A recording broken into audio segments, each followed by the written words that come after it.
Assalamualaikum warahmatullahi wabarakatuh. Bismillah walhamdulillah. Wassalatu wassalamu ala asyrafi khalqillah wa ala alihi wa sahbihi wa man tabi'ah hudah wa walah amma ba'd. Jumpa kembali dengan Al-Fakir, sahabat kajian Islam yang dimuliakan Allah.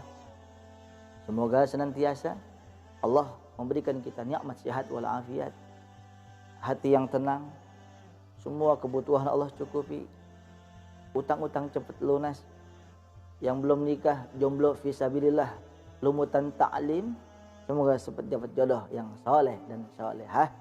Yang udah nikah curiga aja sih, yang udah nikah sakinah, mawaddah, warahmah, anak soleh dan solehah, amin ya rabbal alamin.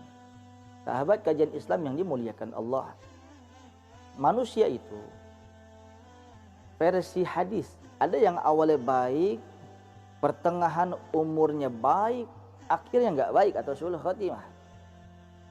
Ada manusia yang awalnya tidak baik, ahli maksiat, pertengahan hidupnya masih ajak di dalam maksiatnya, akhirnya tapi husnul khotimah. Ada juga manusia baik. Ada juga manusia buruk. Tapi tentunya kita berharap kepada Allah, semoga kehidupan kita ini, sisa umur kita yang tipis, semoga Allah jadi semuanya baik dan berkah.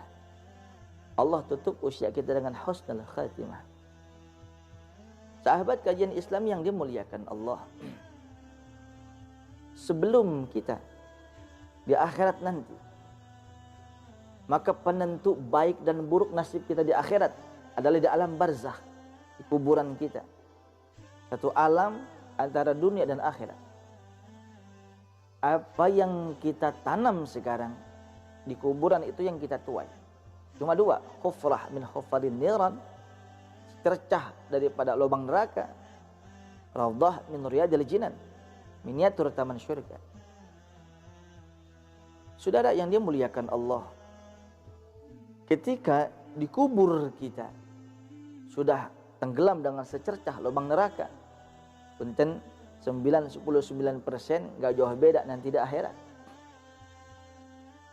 Tentunya mungkin mudah-mudahan dengan adanya anak yang soleh, amal jariyah, ilmu yang manfaat, insya Allah bisa menyelamatkan dia di akhirat jadi masuk surga insya Allah dengan rahmat Allah. Saudara yang dimuliakan Allah,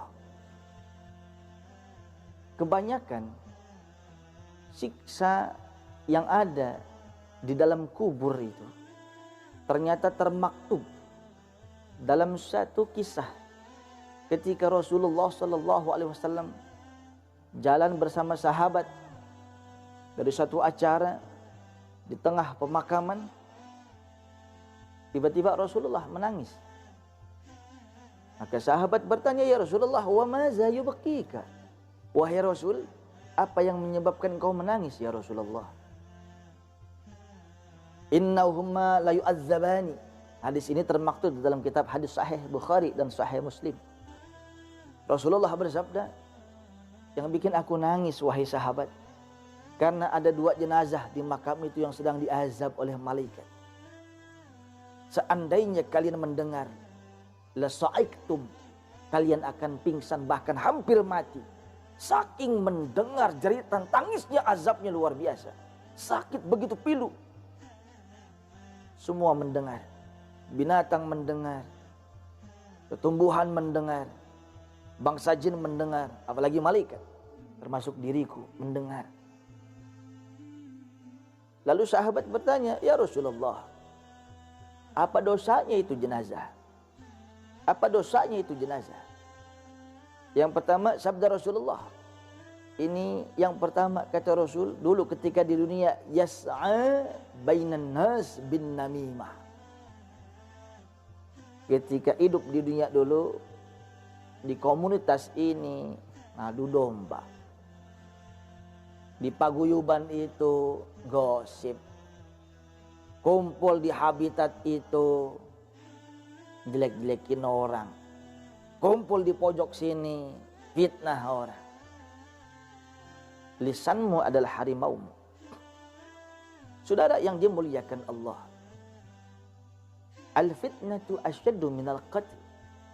Fitnah itu lebih kejam daripada pembunuhan. Ketika orang membunuh, ketika orang berbuat jinayah kriminal, maka dosanya udah jelas, hadnya udah jelas, qisasnya udah jelas. Tapi ketika orang difitnah, maka dampak negatifnya 7 turunan. Pasti nggak habis sudah. Karena jahatnya lisan. Oleh sebab itu Imam Asy-Syafi'i radhiyallahu anhu mengatakan, lisanmu jangan kau gunakan untuk selalu membuka keburukan orang. Karena orang punya lisan, dirimu punya keburukan.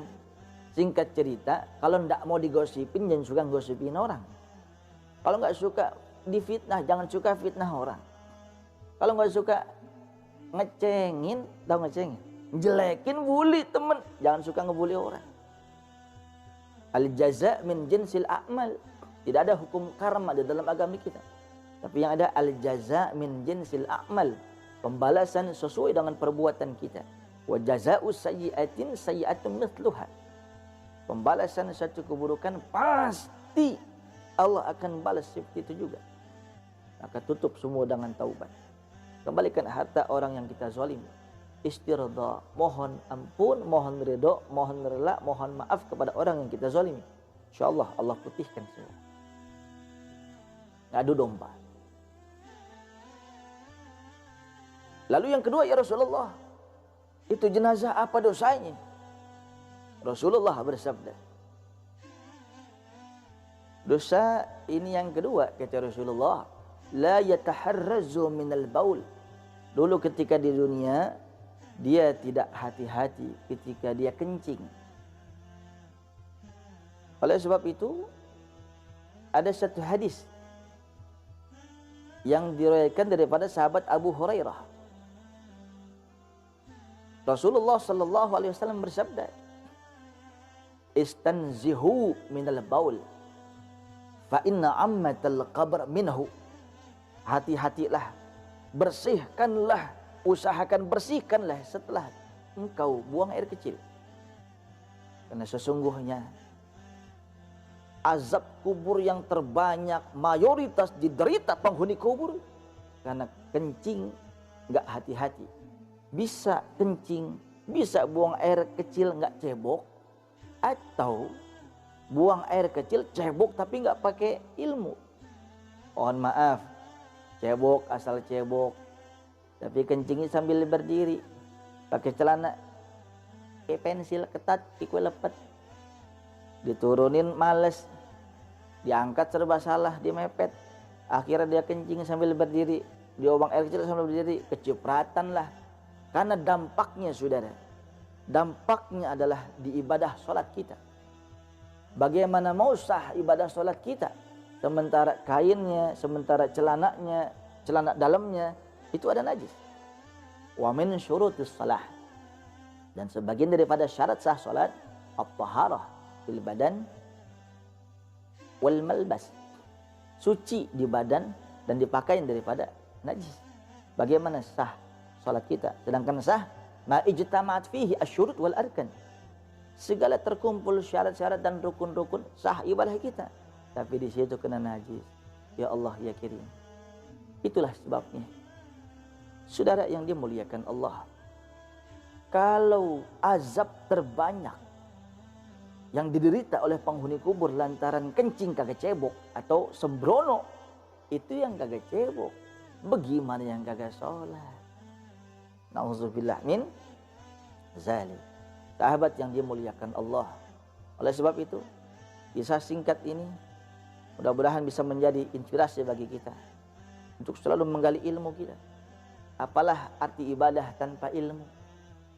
Syekh Ibn Ruslan di dalam Zubatnya mengatakan, wa kullu man bighairi ilmin ya'malu a'maluhu mardudatun la tuqbal. Setiap orang yang beramal ibadah tanpa ilmu, maka ibadahnya ditolak dan tidak diterima oleh Allah. Ilmu, ala ilmu nur. Ilmu adalah cahaya.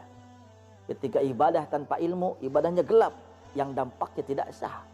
Menurut dia baik, tapi menurut Allah tidak baik, ilmunya tidak ada. Kerjaannya baik, berkah menurut dia, tapi nggak pakai ilmu agama, gelap saudara. Riskan untuk berbohong, manipulasi data, zalim kepada orang lain. Dagangnya halal, tapi caranya tidak halal, akan berdampak hasilnya nggak halal saudara. Ngurangin timbangan, ngurangin takaran, manipulasi data, yang A dikasih B, yang B dikasih C, oh semeraut sudah. Karena tidak pakai ilmu, maka dagangnya gelap.